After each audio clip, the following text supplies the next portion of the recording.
about the timing for your mock board exam. Of course, if rifle is a little late or something, we will adjust these times as needed. But this is generally how the timing is going to work. One thing that I will allow you to do is on the Thursday before you take your mock board, if you are assigned a rifle offender that coming Monday, then you will be allowed, I will let you know the areas that we're doing mock boards in because we'll be using specific suites to set up ultrasonic units Thursday, or you could come in on Friday and do that so that you have your ultrasonics set up for your mock board exam and you do not have to set them up. You can also pull your things out of your cubby. I'll let you know a little ahead of time. So you're going to get to campus. You will be ready to go at 8:30, just like you are every Monday of the semester. You will get your exam packet, your consent form. I will let you go collect your items from clinic and be ready to set up, but you will not be allowed to enter into the suite area to set your area up until 8:45. Right? The reason being for this is because it is a tight time for setup for credits. So we want to make this mirror credits as much as possible.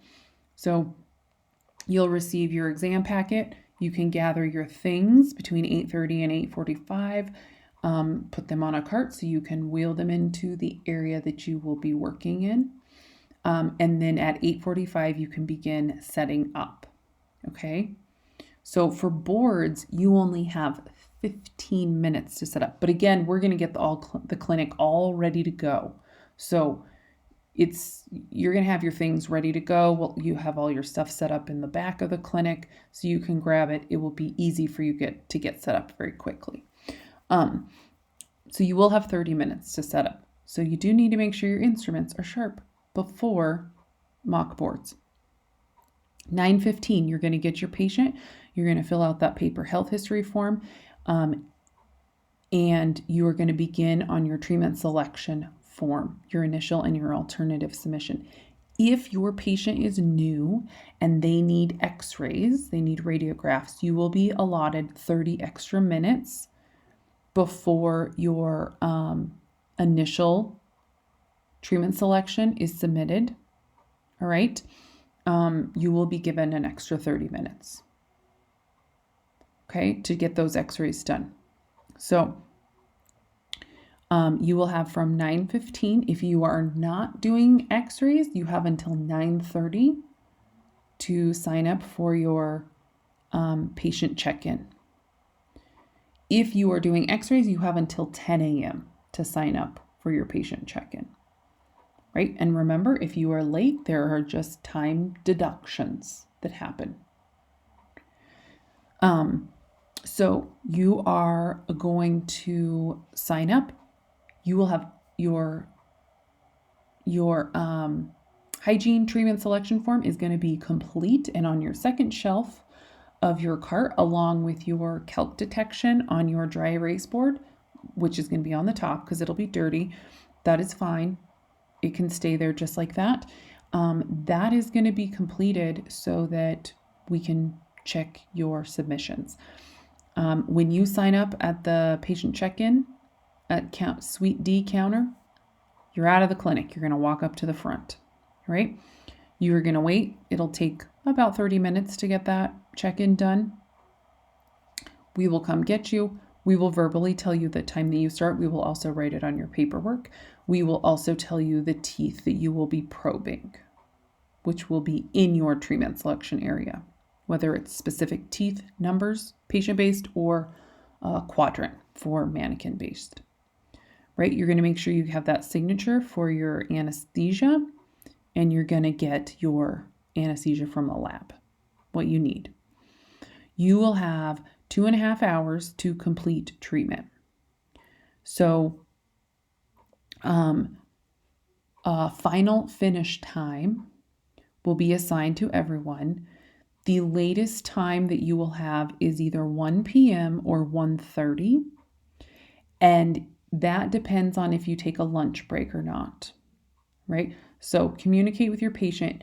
If you initially decide no, but then it's apparent that you and or your patient need a 30-minute break for lunch, let your evaluator know, one of us instructors, and we'll adjust your time by 30 minutes. We'll add an extra 30 minutes.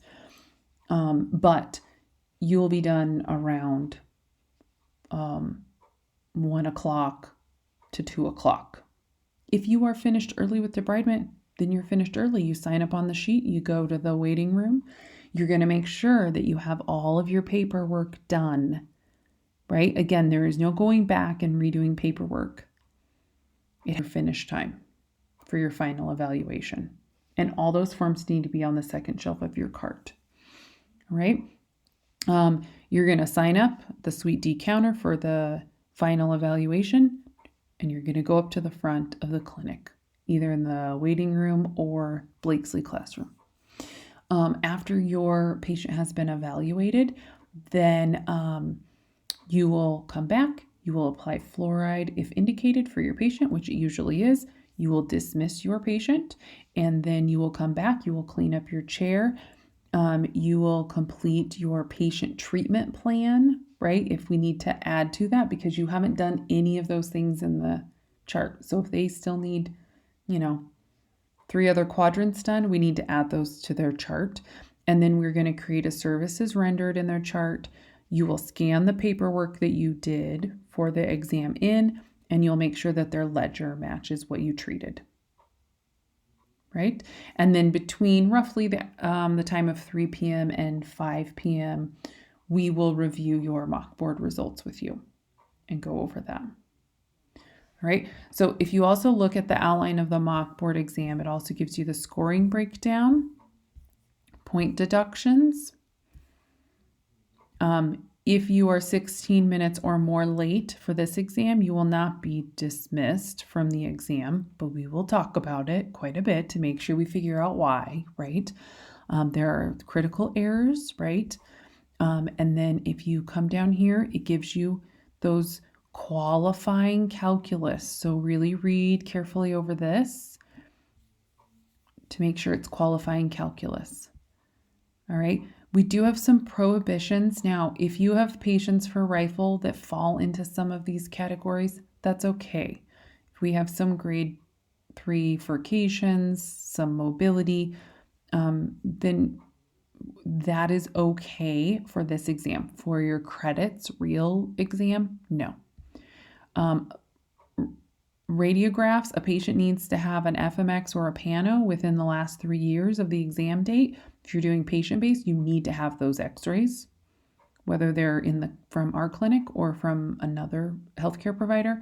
And then they also say this FMX or Pano is 3 years old, but within the date times, you need to have a current set of bite wings within a year. So you'd need to have the FMX and Pano plus bite wings. All right. Here is also some description on the external intraoral assessment exam. And here is the portion I was talking about in your EI. Do not check both the within normal limits box and any other box within the same category. All right. So that is the breakdown on the time and the outline of the patient-based mock board exams. Please, please, please review all this paperwork and documents before you take your mock board.